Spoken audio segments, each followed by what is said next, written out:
happen to have a very ethnic name. So Moira Maguire is a very Irish name, although there are people who will be like, oh, Moira, is that Greek or is that French? It's very Irish, and I was raised, both my parents are Irish Americans. There were 4 of us. My mom had 4 kids in 4.5 years, so we were all very close in age. And we were also raised very Catholic, because you can't be Irish and not Catholic. So there was a lot of religion in my house. There wasn't a lot of politics directly, but it was kind of an indirect message. There were certain things that you never did. You didn't get divorced, and you were never anything other than Catholic. That was it. So we went to all Catholic schools. My dad taught at Catholic University for almost 50 years. He went there. That's where he met my mom. My mom teaches there. My sister teaches there. You know, went to Catholic elementary school, went to Catholic high school, went to Catholic college. So very, very Catholic. And I loved my upbringing. I really did. I didn't have,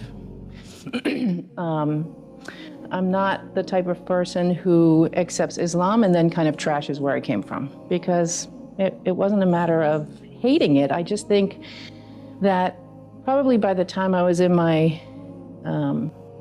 teenage years, I kind of felt as though there was something more. I wasn't really sure what it was, but I just felt like there was something more. And oftentimes the way things were presented to us.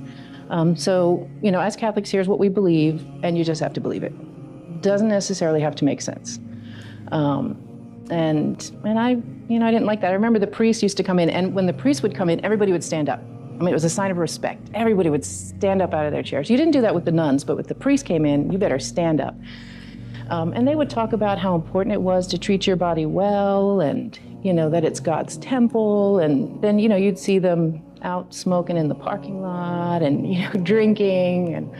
And they never had a good answer other than, you know, just accept it. Or the Trinity, you know, just never really, I mean, I'm not a mathematician, but that math never like kind of added up for me. So, but alhamdulillah, it was, so when I was in college, I started my exploration of other faiths. And I looked at a lot of them. And none of them were, I mean, there were certain aspects in all of them that I found kind of attractive, but none of them was really speaking to me. So I just thought, okay, that's it. I'm just meant to be a Catholic. I wasn't going to church. Hadn't been to church in a while, but if we were in a room like this and everybody said, okay, all the Catholics stand up and go over there, I would have stood up and gone over there. And then I started working at a hotel downtown, and I had a coworker from the Ivory Coast who was Muslim. And he would talk to me about it, you know, from time to time, because he'd go off places and pray. And you know, through my college course, I'd already learned a little bit about Islam. And I was at the hotel for a number of years because I worked there while I was in nursing school. One of the bellmen who worked there, you know, we just kind of struck up a conversation and started talking. And that was 21 years ago. And we ended up getting married, and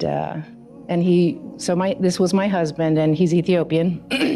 And so when he asked me to marry him, I was like, yeah, sure, absolutely. And he said, well, you know, it's really important that the kids are raised Muslim. And I was like, I'm so cool with that, because I really, you know, there are a lot of things that I admired about it. And I've never been much of a gambling woman, so I thought, okay, if you're praying 5 times a day and you can't get it right, like you're in trouble. So I thought, no, it's a great way to raise kids. But it was definitely his thing, it wasn't mine. I was like, I'm cool, we'll raise the kids Muslim. And so we did that for a while.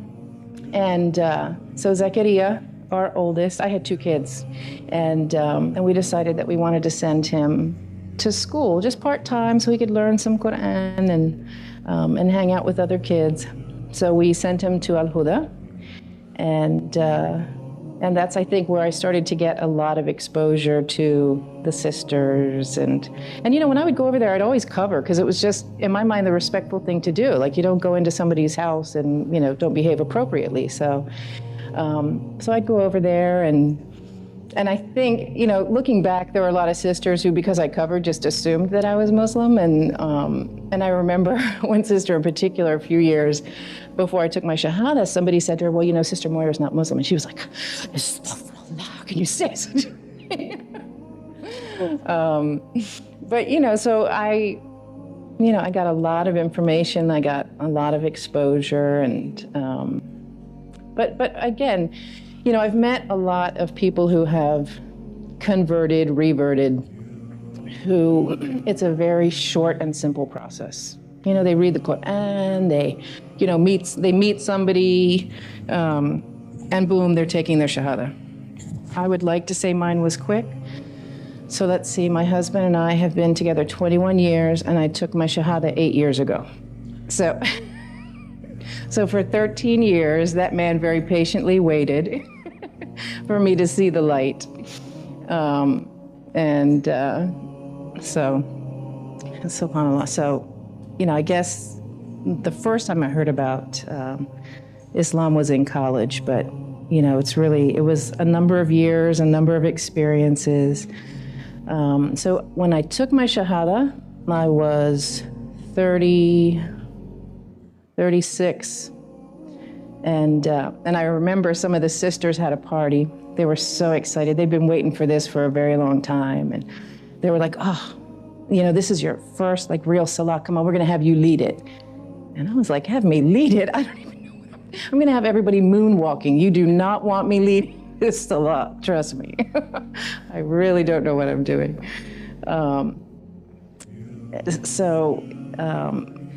What or who encouraged or influenced me to become Muslim? I will tell you that we were at Al Huda. We've been there since 1999, so we've been there a long time. And when we first would go, it was for my husband to pray. So I'd sit in the car while he ran in, for his salah, and I'd see all the, sisters go by, and they looked so exotic and so mysterious. And then when we started taking Zakaria to school, then I was out walking around, and there were definitely some, just kind of events that happened that maybe weren't very positive. Some sister would just kind of brush past you in the hall and bump into you and not say anything. And at that time, I think because I was just struggling, it really, you'd meet an amazing person and it'd be one step, and you'd have a negative experience and it seemed to be 10 steps in reverse, And I remember being in the hall one time, I think it was during Ramadan for Tarawih, and one of the brothers was reciting Quran and he was crying. And I remember it really,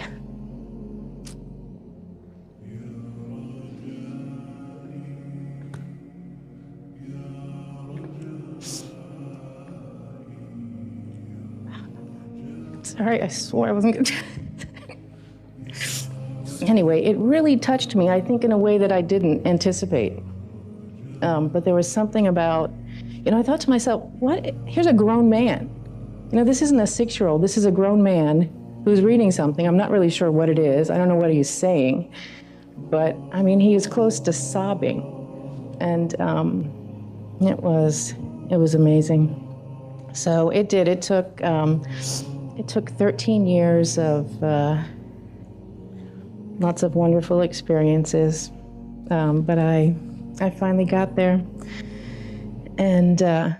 And I will say that my husband was a critical part of it, because he really is an amazingly patient person. 13 years waiting and hoping, the whole time having to accept the fact that maybe she would never take her Shahada, and having to be, alhamdulillah, okay with that. And he was. So I have undying respect and gratitude for my husband. And then, you always get tripped up on 1 or 2 verses in the Quran, because you're like, I don't think so, or so again, I could have 50 positive experiences. And honestly, when I first read the Quran, it's so unlike the Bible.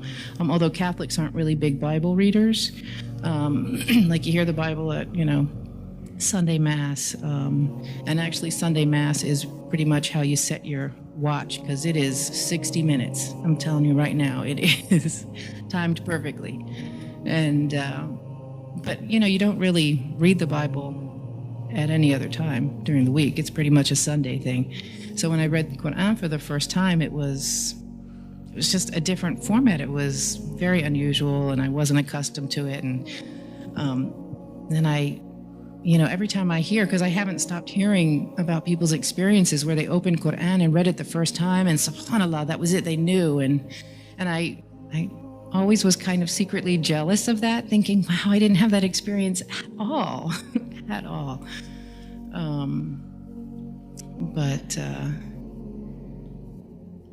Anyway, so